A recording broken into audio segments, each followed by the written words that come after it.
So today's thought is जिनने भी fees नहीं भरी है वो अपनी फीस भरे। हाँ, हमारे स्कूल में जिन भी बच्चों की फीस नहीं भरी होती थी उनकी सामूहिक बेइज्जती होती थी।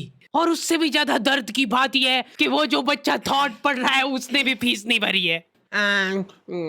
स्कूल वालों ने इंटेंशनली उसको वो थॉट दिया था ताकि उसकी अंतरात्मा भी बेइज्जत फील करे। उस दिन हम सब बच्चों को असेंबली में 2 घंटे तक खड़ा रखा था क्योंकि हमारी प्रिंसिपल मैडम ने दिन रात मेहनत करके कोई सा तो नारी शक्ति का अवार्ड खरीद लिया था। लास्ट 2 पेटी बोल रहे हैं लोग। बाप रे, 2 किसको बोलते हैं आपको पता भी है? 2 में तो नहीं। हाँ। लेकिन मैडम आप मानोगी नहीं, आपके पहले जितने लोग आए उनको मैंने 4 पेटी से कम में दिया नहीं किसी को। चलो उठा लो इसको। अरे उसको नहीं, लाश को। ठीक है। मैम आपको दिख रहा है ना सामने का राम नाम।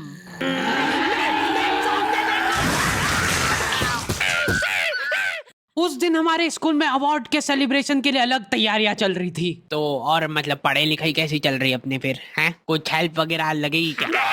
अरे मैम का स्केच। हाँ, हार्डी को बोला तो था। मैं स्कूल में स्केचेस का धंधा करता था, 100 रुपए प्रति स्केच और लड़कियों का फ्री में।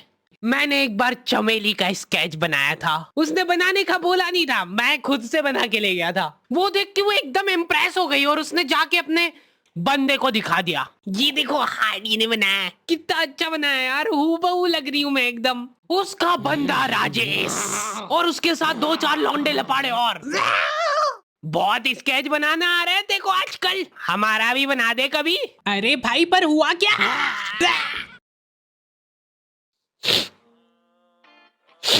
मैं रोते हुए एक ही चीज सोच रहा था कि ऐसा क्या गलत कर दिया यार मैंने।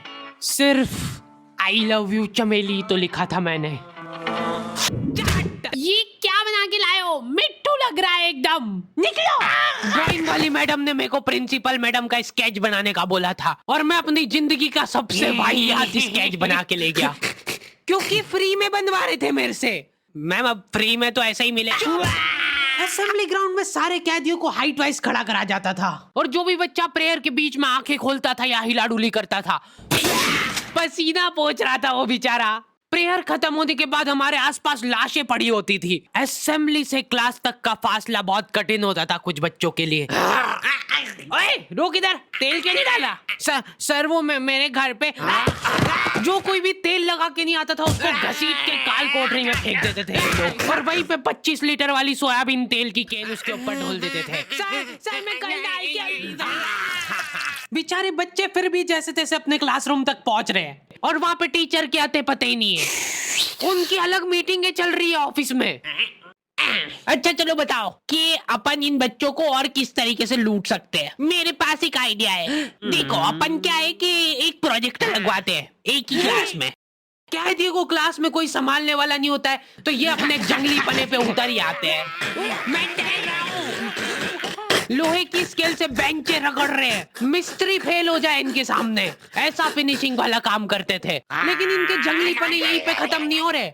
2 लौंडे उठे और उन्होंने उनकी बेंच उठा के खिड़की से बाहर फेंक दी। अब उनको देख के बाकी बच्चे भी क्लास का सारा सामान उठा के खिड़की से बाहर फेंक रहे। और क्यों कर रहे हैं ये सब वो इनको खुद को नहीं पता है। मैम शायद बाहर छोड़ो, इधर ध्यान दो ना आप। तो अपन ये जो प्रोजेक्टर लगवाएंगे इसको अपन नाम देंगे स्मार्ट क्लास और उसकी अपन लेंगे अलग से फीस। ठीक है, पर कभी किसी बच्चे ने नहीं दी तो? अरे भूषण जी, फीस पेरेंट्स देते हैं, बच्चे नहीं। 1 हफ्ते में 1 पीरियड लगता था स्मार्ट क्लास का, जो बच्चों को स्मार्ट बनाने के लिए काफी था। पॉपकॉर्न लाया था ना तू आज? खोल टिफिन, मूवी चलेगी अभी मूवी। ये लोग ऐसे बैठे कि अभी लड़की आके मुजरा करेगी इनके सामने। जिन भी बच्चों ने वो एक्स्ट्रा फीस नहीं भरी होती थी उनको वो 1 पीरियड के लिए क्लास के बाहर जाना पड़ता था। ये सब हरकतों में 10-15 मिनट निकल जाते थे। उसके बाद टीचर आके जैसे ही प्रोजेक्टर चालू कर रही है उसकी आधी स्क्रीन जने का सीलिंग पे ही चढ़ रही है। तो अब उस स्क्रीन को फिक्स करने के लिए एक एक्सपर्ट आदमी को बुलाया जाता है। हाँ सही सोच रहे हो भूषण।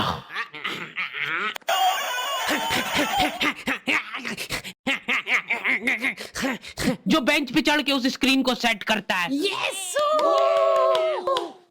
और जैसे ही प्रोजेक्टर चालू होता था पीरियड ही ओवर हो जाता था और जो गरीब बच्चे बाहर खड़े थे उनमें से गलती से एक ने क्लासरूम में झांक लिया। क्या देखा तूने? है क्या देखा? मैम कुछ नहीं, बस एक लाइट जलती हुई दिख रही थी मेरे को।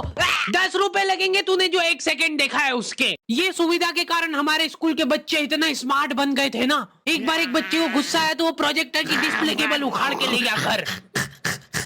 और अफसोस उस दिन के बाद कोई भी बच्चा स्मार्ट नहीं बन पाया। मैम जल्दी चलो, ऊपर एक केस हो गया। हमारे स्कूल में आए दिन कुछ न कुछ केस होते रहते थे, लेकिन ये केस थोड़ा पेचीदा था। हमारी क्लास के किसी बच्चे ने लव लेटर लिखा था चमेली को और वो लग गया टीचर के हाथ। तो ये अब केस बन चुका है पूरे स्कूल का। सारे टीचर लोग अपने काम धाम छोड़ के उस मुजरिम को पकड़ने में लग गए। जो टीचर लीव लेके छुट्टी मनाने गए थे वो आधे रास्ते से पलट के आ गए थे। ये सर आ गए। बेटा सही सही बता दो किसने लिखा है। अब ये 10-15 टीचर लोग आपस में डिस्कशन कर रहे हैं। सर आपने लिखा है तो बता दो, अपन बात दबा देंगे। फिर इन्होंने एक और एक्सपर्ट टीचर को बुलाया। बेटा सुन लो, मैं शकल देख के बता देती हूँ एक बार में कि कौन है मुजरिम। तुम बाहर जाओ। हाँ तुम भी बाहर जाओ। तुम भी। क्लास में सिर्फ 4 लड़के बचे जिनमें से एक मैं हूँ। बाकी सभी बच्चे इसके शक के दायरे में थे। उन सभी बच्चों को काल कोठरी में ले जाके टॉर्चर किया जा रहा था। बोल दे बेटा क्यों लिखा है। इधर मैडमों को अलग चीजों की टेंशन हो रही थी।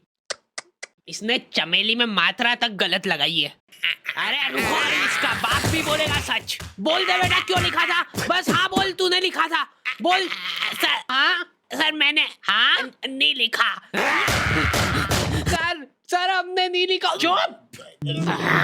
बोल सच बोल। अभी भी मौका है, बोल दे कि तूने लिखा सर। मरना ही आज मतलब तुमको। मुंह खोल। ऐसे तो ये कसाई मार डालेगा सारे बच्चों को। साइड करो इसको, मैं जा रही हूँ। अरे मैम सबने सच बोल दिया है, इन सभी ने मिल के लिखा है। हाँ sir, very good very good. चलो अब साइड हो जाओ। ये क्या, किसने मारा मेरे बच्चों को? पानी पियो बेटा, लो पानी पियो। लेकिन उसके पहले मेरे को बताओ कि तुम में से किसी ने लिखा है या नहीं। इधर इनकी क्लास में अलग इन्वेस्टिगेशन चल रही थी। बेटा देखो, अगर तुमको आपस में भी किसी पे शक हो तो तुम लोग बता सकते हो खुल के, किसी से डरने की कोई जरूरत नहीं है। इतने में राजेश उठ के बोल रहा है, मैम मेरे को हार्डी पे शक है। तो पहले क्यों नहीं बताया? उसके बाद ये लोग मेरे को ही पकड़ के ले गए। अभी देखो मेरी शक्ल पता है थोड़ी सी ऐसी भोली टाइप है, तो मेरे को बचपन से ही उस चीज का एडवांटेज मिला है। जैसे किसी बच्चे से लड़ाई हो गई, सर इसने ही मारा है मेरे बच्चे को। नहीं ये नहीं मार सकता यार, इसको जरूर किसी ने फंसाया है। कुछ भी बोलो यार, लेकिन मेरे को नहीं लग रहा यार कि ये हो सकता है मुजरिम। बेटा सच बताओ, तुमको किसने फंसाया है? बेटा देखो, अगर किसी ने तुमको फंसाया है तो उसका नाम बताओ। डरो मत, घबरा मत, सिर्फ नाम बताओ। हाँ बेटा, डरने की बिल्कुल बात नहीं है।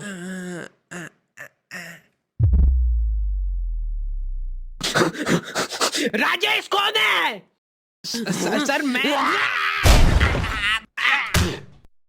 बस उसी दिन राजेश मेरे को आखिरी बार दिखा था,